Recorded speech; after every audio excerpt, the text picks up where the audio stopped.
Comic books are awesome. They tell gripping and diverse stories that make us as readers relate, sympathize, and praise the heroes portrayed in them. And with an ever-growing amount of live-action adaptations, odds are you've probably heard people compare and contrasting them to their original source material, which may get you thinking, should I pick up comic books? And my answer? An enthusiastic yes. However, with that yes, that brings up a whole new string of questions that a new up-and-coming comic book enthusiast may have. For the next few minutes, I will be giving you some quick tips to start your comic book adventure. And just for the sake of this video, I'll mainly be talking about Marvel and DC comics. Well, you're off to read your first comic book, and you may be asking yourself, where do I even go to read them? So, there are a few choices. First, you can go to your local comic book store, and trust me, they are closer than you think. There you can choose from a wide variety of comic books to buy or read. And if you find a comic book series to your liking, you can ask the store to reserve the series for you. This ensures you'll never miss an issue. They'll be put into a box, specially designed for you, and almost always free. Next, if you have a local library near you, or even better, Barnes & Noble, they have a pretty decent selection of comics to choose from. Most of their comics are hardcover or paperback, but we'll get to that in a little bit. The benefit of reading a comic book at a Barnes & Noble is you have the option to make yourself comfortable and really read the comic to see how well you like the artwork as well as the story.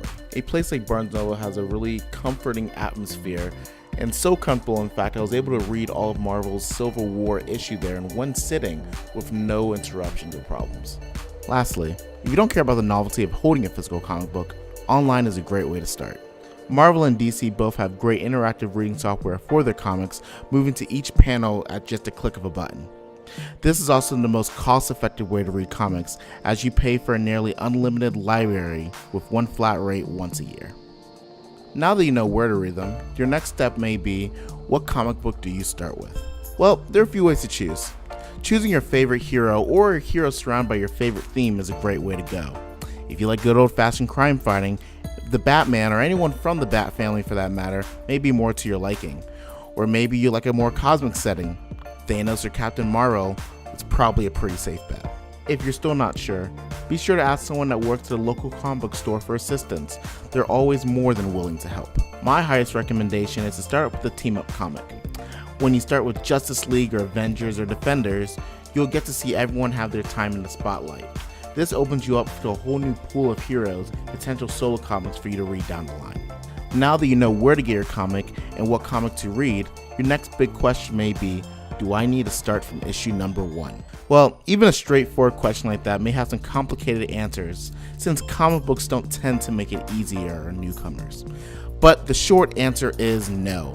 Nowadays, especially with DC Comics, a new issue number 1 of, let's say, Batgirl or Teen Titans usually just reflects a new creative team that may or may not have a soft reboot, a side story, or just a whole new adventure for the hero in general. I'd say that if you know that Bruce Wayne is Batman, you know Batman likes to fight crime, and he doesn't have any powers, then you're pretty much good enough to pick up almost any Batman comic and have a good time.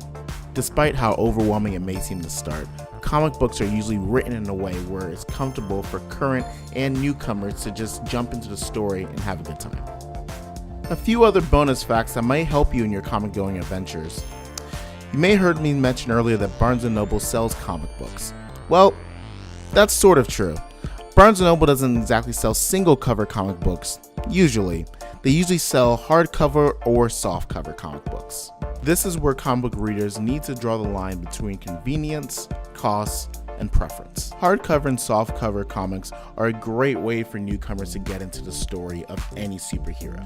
What hardcover and softcovers do for comic book readers is they give them that convenience of not searching and scavenging for a Batman issue 1 through 7, you're just all right there in one nice book. This eliminates a new reader maybe unbagging his comic book, reading the comic book, putting it back in the comic sleeve, and then unbagging the next one. A hardcover has all of that right there for you in one nice book. The downside to softcover is usually you have to wait 6 to 8 months after that comic book is over. So if you had Batman issue 1 through 7, you'd have to wait about 6 to 7 months after issue 7 is printed. So you'll always be further behind than the single issue reader. Let's say you like the original feel of a single issue comic book and you like reading it as soon as it comes out. Well, that's not too much of an issue because you can always get a comic at its base cover price, assuming you get there in the first week or so.